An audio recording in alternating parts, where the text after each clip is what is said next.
क्या कभी आपने महसूस किया है रात के अंधेरे में आप एक कमरे में सोए हो, अचानक तभी आपको लगता है कि आपकी छाती पे आकर कुछ बैठ गया है। आप कमरे में बिल्कुल अकेले हो। आप कोशिश करते हो उस चीज़ को हटाने की, लेकिन ना तो आप अपने हाथ पैर उठा सकते हो और ना ही अपने गले से आवाज़ निकाल सकते हो। शायद ये चीज़ें आप लोगों ने महसूस की होंगी। अगर की हैं तो मुझे कमेंट सेक्शन में ज़रूर बताइएगा।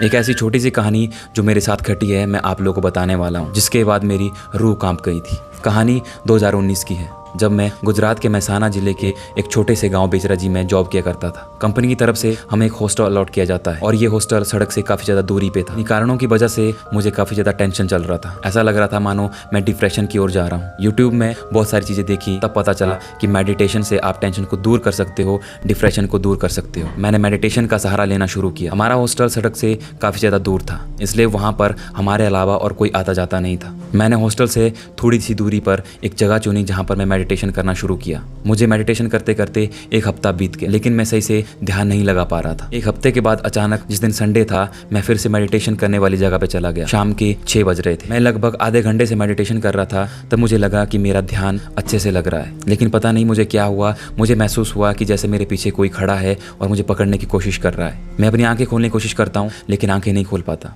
मैं वहाँ से उठने की भी कोशिश करता हूँ, लेकिन उठ नहीं पाता और मुझे बहुत ज़्यादा डर लगता है। पता नहीं कैसे मेरी आंखें खुलती हैं और मैं एकदम से उठ के वहाँ से भागकर सीधा अपने रूम में चला जाता हूँ। मैं अपने दोस्तों को ये कहानी नहीं बताता कि मेरे साथ कुछ ऐसा हुआ है। रात को खाना खाने के बाद मैं और मेरे दोस्त कमरे में सोने चले गए।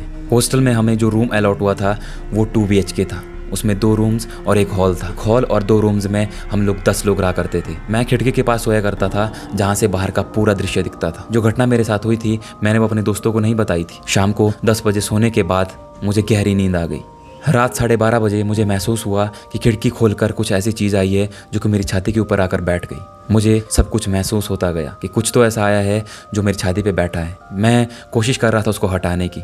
मैंने पूरा जोर लगाया, लेकिन ना तो मैं अपने हाथ उठा पा रहा था और ना ही अपने पैर, और ना ही मुंह से चिल्ला पा रहा था। पर एक अच्छी बात थी कि मेरे दोस्त अभी सोए नहीं थे, वो अभी भी फ़ोन चला रहे थे। मैं कोशिश करता गया, लेकिन मैं कुछ भी नहीं कर पा रहा था। करीबन 5 मिनट होने के बाद मुझे अपने कुलदेवी का ध्यान आया। मेरी सांसें घुटती जा रही थी। मुझे ऐसा लग रहा था मानो मैं मौत के मुंह के पास पहुंच चुका हूँ। मैंने कुलदेवी का ध्यान किया और अचानक मैंने अपनी कुलदेवी का ध्यान किया, तभी अचानक मेरे हाथ थोड़े थोड़े चलने लगे। आप लोगों को बता दूं, मुझे हनुमान चालीसा आती है। पता नहीं क्या आशीर्वाद था उस दिन भगवान का, मैंने हनुमान चालीसा गाना शुरू किया। जैसे ही मैंने हनुमान चालीसा गाना शुरू किया, उसी तरह से मेरी छाती के ऊपर से वजन घटना भी कम होने लगा।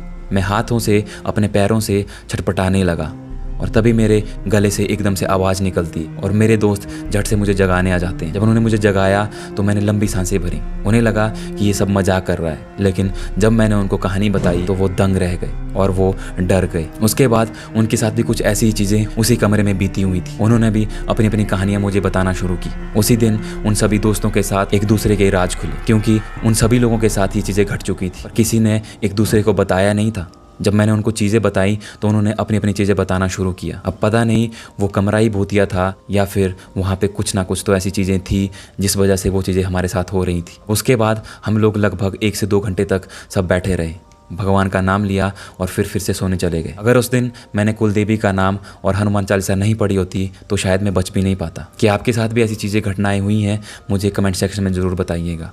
या फिर आपने कुछ ऐसी पैरानॉर्मल एक्टिविटीज़ महसूस की हैं जो आप मुझे बताना चाहते हैं और मेरे माध्यम से लोगों तक पहुंचाना चाहते हैं, मुझे कमेंट सेक्शन में ज़रूर बताइएगा। या फिर आप मुझे मेल करके या फिर इंस्टाग्राम में मैसेज करके ये सब चीज़ें या अपनी कहानी बता सकते हैं। मैं आपकी उस कहानी को अपने माध्यम से, अपने इस चैनल के माध्यम से लोगों तक पहुंचाऊंगा। आशा करता हूं आप लोगों को ये वीडियो पसंद आया होगा। आज के इस वीडियो को यहीं समाप्त करते हैं। मिलते हैं नेक्स्ट वीडियो में एक बहुत ही भयंकर स्टोरी के साथ। तब तक के लिए जय श्री राम।